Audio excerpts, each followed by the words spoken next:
రంగారెడ్డి జిల్లా జల్పల్లి గ్రామంలో నివసించే పార్థ కులస్తులకు చెందిన 400 ఎకరాల భూమిని కబ్జా చేశారు కబ్జాదారులు.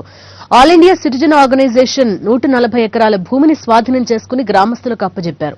అయితే కొంతమంది కబ్జాదారులతో పాటు పహాడీ షరీఫ్ పోలీసులు తమపై దాడికి పాల్పడి పత్రాలను దొంగిలించి తమపై అక్రమ కేసులు బనాయించారని బాధితులు ఆరోపించారు. తమకు న్యాయం చేయాలంటూ లోకాయుక్తలో ఫిర్యాదు చేశారు.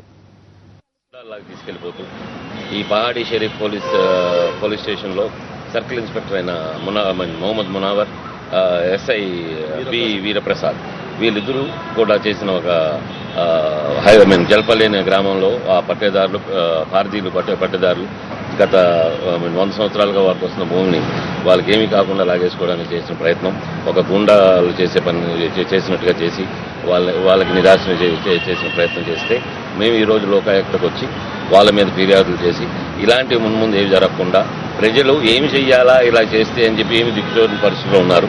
ఇలా కూడా చేయొచ్చు. మనం ప్రజలను తలుచుకుంటే ఈ ఆఫీసర్స్ గురించి కూడా మనం చేయగలమనే ఉద్దేశంతో ఆ చేసే విధి ఎలా చేయాలో అనేది పట్టేదారులకు చూపించడానికి పట్టేదారులతో బంగారం